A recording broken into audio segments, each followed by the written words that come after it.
All right, shout out to my boys over at the Old Timey Meat Market.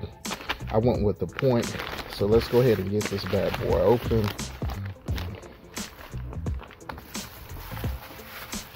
All right,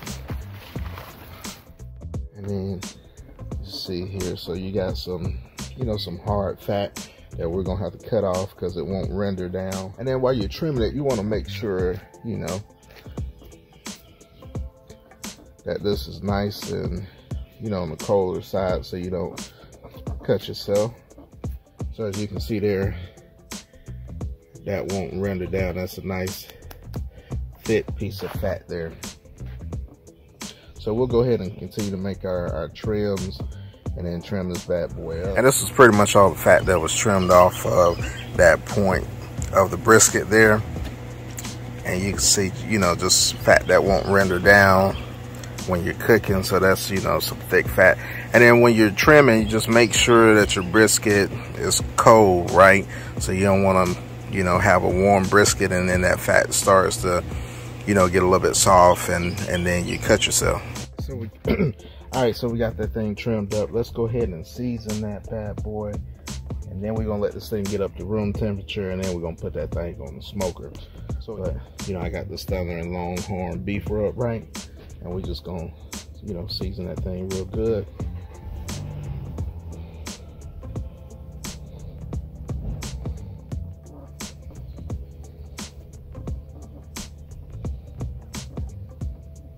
So I ended up keeping some of the fat on the bottom side of this point, just so when I put it on the smoker, you know, I wanted to protect a little bit of that meat, right? And then I wanted some of those juices from that fat too when I get into cutting it later. And we get that grill fired up. It's gonna be ready to go. All right, so we got our grill up to temp, right?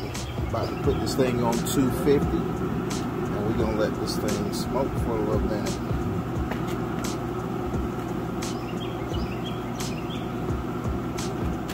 All right, so since our heat source is right here in the middle, I'm gonna put it on the side so it can get a little bit of indirect heat. And then we're gonna let this go for a couple of hours and see what we get.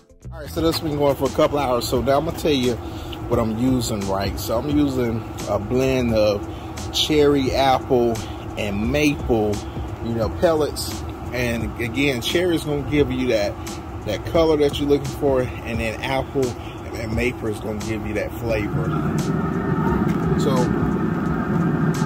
as you can see, that's the brisket there, and we just, you know, trying to get that color, and then we want that, you know, bark to form. So we're just going to spritz the sides of it so it doesn't become dry on the sides, and then we'll let it cook, and then we'll check on it for another hour. You see where those points are getting a little dry. We're going to spray those. I got my little helper here. He said he wants to be a grill master, so he's going to spray. And we're just going to spritz. All right, so we just spritz that like so, right? Give me a high five. Yeah. I did. So we just spritz that.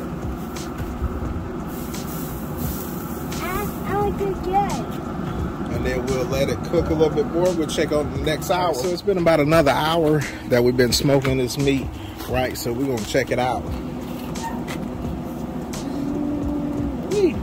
Look at that. That looks pretty good. So what I'm gonna do, we're starting to get that bark to form on there. You know, just spritz a little bit more, keep it from drying out on us. But you can see we're starting to get that color. Woo-wee.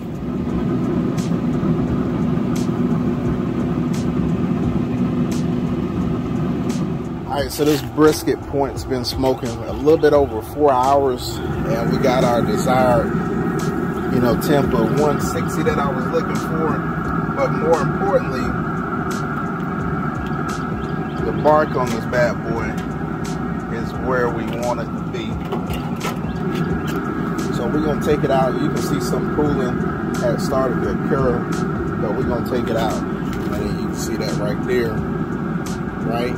And we're gonna wrap it. All right, so we got this bad boy out. We got our butcher paper, and we just gonna wrap this, you know what?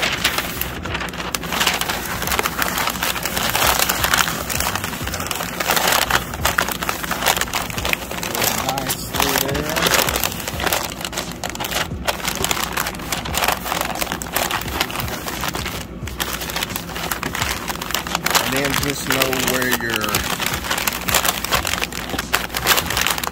your top's at. All right, so this cook has been, you know, a little bit over 12 hours. So I'm gonna go ahead and, you know, probe a little bit, see what we got on tenderness.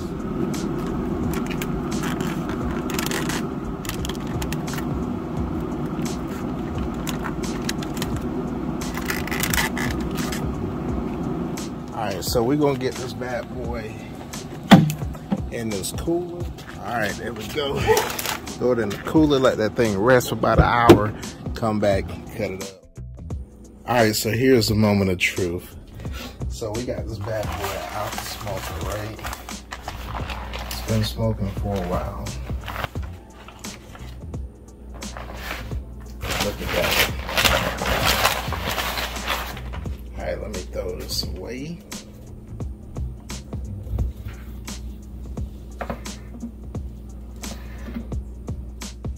Let's go a little deeper so you can see smoke ring, right, little bark.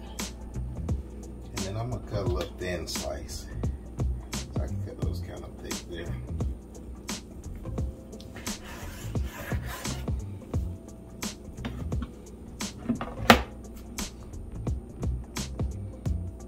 Got your little fat on there. Give it a little tug, right? All right, so there you have it. We got some nice burnt ends, right? And I'm gonna let you see these smoke rings, right? Look at that, you see that smoke ring right there? That's that bark right there, and then you got that smoke ring. So we got some nice burnt ends right there. And I'm just gonna take a little taste of that. Hey, that's good, man. Good for a nice little point, you know, not a big brisket, you know, overall, but when you got down to the flavor, right? Over 12-hour cook, that's delicious. All right, so if you're new to this channel, smash that subscribe button. And again, we about to smash into this, right? And we'll see you guys later. Peace. Now that wasn't bad for a first try, right? You can see that smoke ring, you can see the bark on the outside. Now all you really need to do, get your favorite barbecue sauce or whatever mixture that you want to do, put these burnt ends in them, and then just make them your own, man.